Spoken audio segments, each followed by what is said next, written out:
देखिए प्रश्नावली 7.1 का प्रश्न नंबर 10। एक्स और वाई में एक ऐसा संबंध ज्ञात कीजिए कि बिंदु एक्स वाई बिंदुओं 3, 6 और -3, 4 से समुद्रस्थ हो। देखो इस प्रश्न को हल करने के लिए मैं एक रेखाखंड खींच लेता हूँ। यहाँ पर ये खींच लिया एक रेखाखंड यहाँ पर, ठीक है। इसका बिंदु है ए, ये ए के निर्देशांक है यहाँ पर 3 और 6, और ये दूसरा जो है बिंदु ये है बी, इसके निर्देशांक है यहाँ पर -3 और 4, और इन दोनों बिंदुओं से समुद्रस्थ एक बिंदु है पी बीच में, जिसके निर्देशांक ले रखे हैं यहाँ पर एक्स और वाई। देखो समुद्रस्थ का मतलब है कि ये जो बिंदु पी है वो बिंदु ए और बिंदु बी से समान दूरी पर स्थित है, ठीक है। और समुद्रस्थ होने के लिए शर्त क्या है, तो मैं लिख लेता हूँ यहाँ पर। समुद्रस्थ होने के लिए यहाँ पर शर्त होगी, तो यहाँ पर बिंदु ए और बिंदु पी के बीच की दूरी बराबर होगी बिंदु पी व बिंदु बी के बीच की दूरी के। तो मैं लिख दूंगा ए पी बराबर यहाँ पर पी बी। तो यहाँ पर जो है दूरी सूत्र से, देखो दूरी सूत्र क्या होता है, √x2 - x1 का whole square plus y2 - y1 का होल स्क्वायर। तो अंडर रूट लगाऊंगा मैं यहाँ पर। अब देखो x2 क्या पर, x2 है x, तो x आ जाएगा, माइनस x1 क्या है यहाँ पर 3 है, तो यहाँ पर 3 लगा दूंगा और स्क्वायर लगा दूंगा, होल स्क्वायर जो है इसका, ठीक है। प्लस अब आएगा y2 है यहाँ पर y, तो यहाँ पर लगा देता हूँ y माइनस, और y1 है यहाँ पर 6, तो यहाँ पर जो है 6 का यहाँ पर आ जाएगा होल स्क्वायर बराबर। अब देखो पी बी यानी कि बिंदु पी और बिंदु बी के बीच की दूरी दूरी सूत्र से ज्ञात कर लूँगा, तो लगाऊंगा यहाँ पर अंडर रूट, अब लगाऊंगा यहाँ पर कोष्टक, यानी कि x2 - x1 का होल स्क्वायर। तो x2 है यहाँ पर -3 और x1 है यहाँ पर x, तो माइनस का x आ जाएगा यहाँ पर, ठीक है। अब लगाऊंगा यहाँ पर होल स्क्वायर, प्लस अब आएगा y2 - y1 का होल स्क्वायर। y2 है यहाँ पर 4, तो यहाँ पर लगा दूँगा 4, और y1 है यहाँ पर y, तो माइनस का यहाँ पर y आ जाएगा और स्क्वायर लगा दूंगा, ठीक है।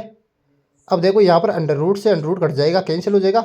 अब देखो a - b का होल स्क्वायर की सरसमी से इनको खोल लूँगा। देखो यहाँ पर आएगा x का स्क्वायर, ठीक है, फिर -2ab, तो -2a की जगह x और b की जगह 3, तो -2ab हो गई है, प्लस b स्क्वायर, b के यहाँ पर 3 है, तो यहाँ पर 3 का स्क्वायर आ जाएगा, यानी कि a - b का होल स्क्वायर की सरसमी का लगाकर खोल लिया इसको। अब y - 6 का होल स्क्वायर को खोलो, y स्क्वायर -2ab की जगह -2 की जगह -2 उतारो, और एक की जगह आ जाएगा यहाँ पर y, तो ये y आ गया, और b की जगह 6, तो ये आ गया -2ab, ठीक है।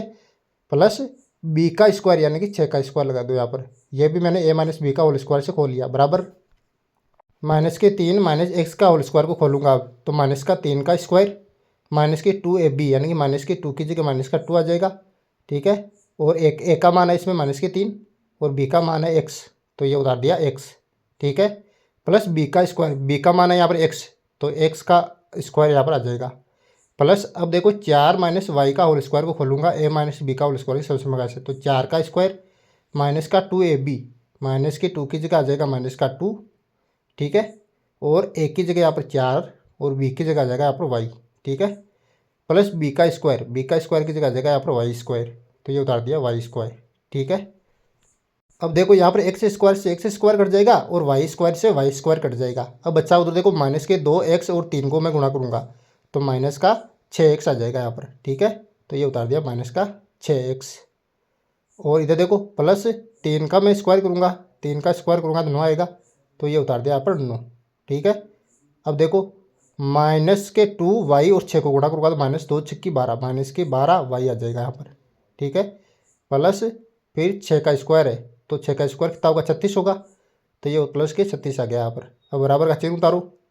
अब देखो -3 का स्क्वायर करूँगा मैं, -3 का स्क्वायर करूँगा तो आएगा 9 प्लस की, ठीक है। अब देखो -2 -3 और x को मैं गुणा करूँगा, तो माइनस को गुणा करने प्लस हो गया, 2 3 6x आ जाएंगे यहाँ पर, ठीक है। अब देखो प्लस, अब मैं 4 का स्क्वायर करूँगा तो 16 आएंगे, तो ये उतार दिया यहाँ पर 16। और इधर देखो -2 4 और y को मैं गुणा करूँगा, 2 चौका 8 हो गया, तो -8y आ जाएगा यहाँ पर, तो ये उतार दिया -8y, ठीक है। अब देखो वाई स्क्वायर तो कट गया था। अब देखो आगे हल करेंगे इसको अगले पेज के अंदर। अब जो है आगे मैं पक्षांतरण करके चर और अचर को अलग कर लूँगा। तो देखो चर -6x है एक, तो इसमें वो एक -12y, ये पहले से इधर ही है, ठीक है। अब दाई तरफ जो +6x और -8y है उनको लाऊंगा मैं बाई तरफ, तो वो चिन्ह चेंज हो जाएगा उनका, +6x -6x हो गया, और उधर -8y था वो +8y हो गया, यानी कि चर को मैंने एक तरफ अलग कर लिया बाई तरफ, ठीक है।